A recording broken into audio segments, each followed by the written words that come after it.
If we allow her to grow stronger, she may bring ruin to all of us." The elders exchanged uneasy glances. They had protected Adiku since she was a child, but now, they feared what she might become. And unknown to Adiku, the first seeds of betrayal had begun to grow. The village of Alujula had changed. Where there had once been warmth and laughter, there was now fear and suspicion. Ever since Adiku had broken the sacred jar and the mist had entered her body, the villagers had begun to turn against her. At first, it was whispers, soft words exchanged in secret as she passed. "She is cursed," they murmured. "The spirits will punish us because of her. She must be stopped." Then the fear grew stronger. Some villagers refused to speak to her. Others locked their doors when she walked past. Children who once played near her hut were pulled away by frightened mothers. And worst of all, Obinna, the man who had spoken against her during the elders' meeting, had begun to spread his influence. Obinna was respected. He was strong, wise, and had led the villagers through many hard seasons. People listened when he spoke. And now, his voice carried words of warning. "The spirits are restless," he said one evening as the villagers gathered near the temple. "They do not approve of Adiku. If we allow her to stay, Alujula will suffer." Fear rippled through the crowd. "We must act before it is too late," he urged. "Before the spirits take their revenge." The villagers nodded. The elders remained silent, torn between their duty to protect Adiku and their fear of what might come.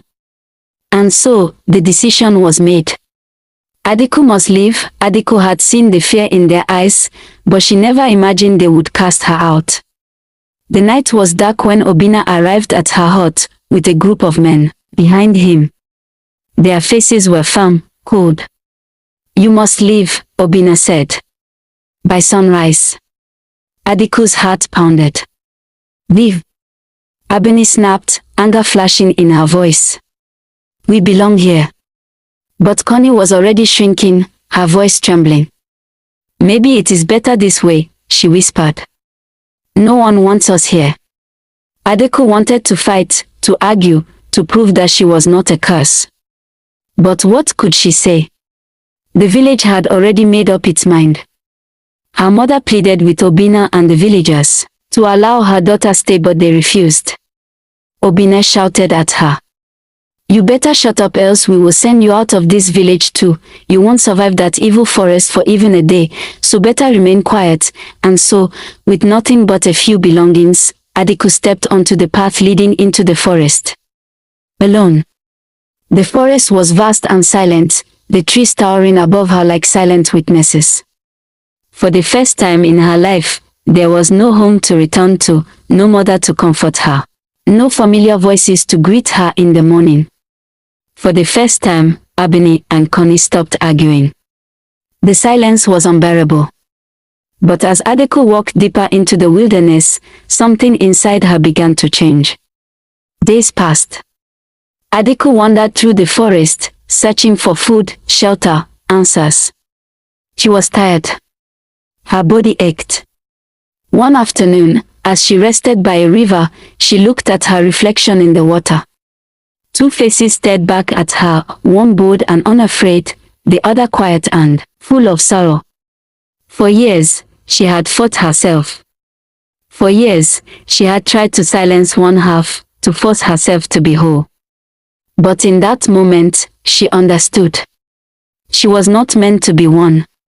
She was meant to be two. Each head had its purpose.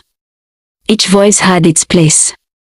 They were different, but together, they made her who she was. She closed her eyes. And for the first time, she did not fight. She accepted. The mist inside her body had remained quiet since she had left Alujula, but now, something stirred. A warmth spread through her chest. A power unlike anything she had ever felt before. And then, it happened. Adiku lifted her hands, and the air around her shimmered. She could feel the spirits, not as enemies, but as guides. She could hear whispers, not of fear, but of wisdom. She had been given a gift, not a curse. A gift. Adiku did not return to Alojola. She did not need to. Instead, she traveled across the land, seeking others who had been cast away, others who had been feared for their differences. She became known as the woman of two souls, a healer, a teacher, a guide.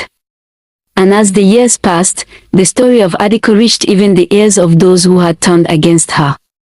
Some whispered regret. Some spoke of longing. And some, deep in the heart of Alojola, wondered if they had made a terrible mistake. But Adiku had found her path. She was no longer afraid. She was no longer fighting herself. She was whole.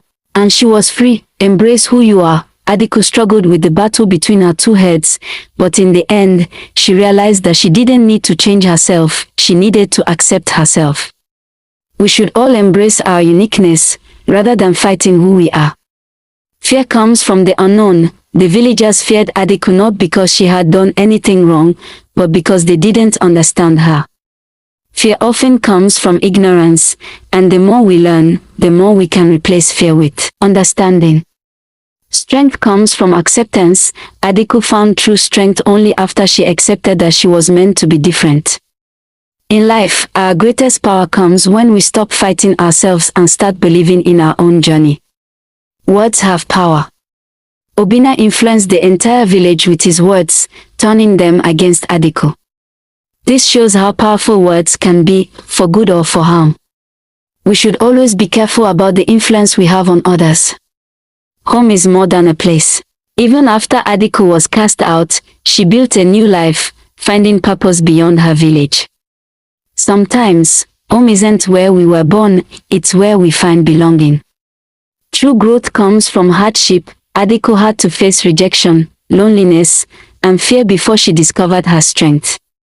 Hardship often leads to transformation, making us wiser and stronger. Forgiveness and understanding can heal wounds. The villagers later regretted their actions.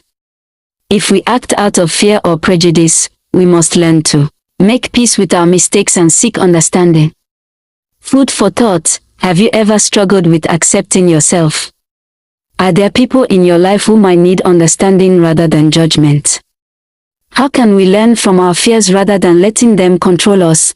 Thank you for watching. We truly appreciate you for taking the time to watch this fascinating story.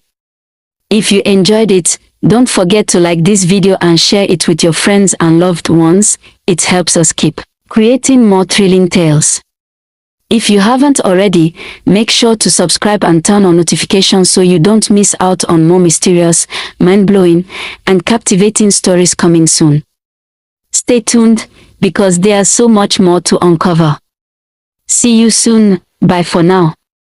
This was brought to you by Delia Storytime.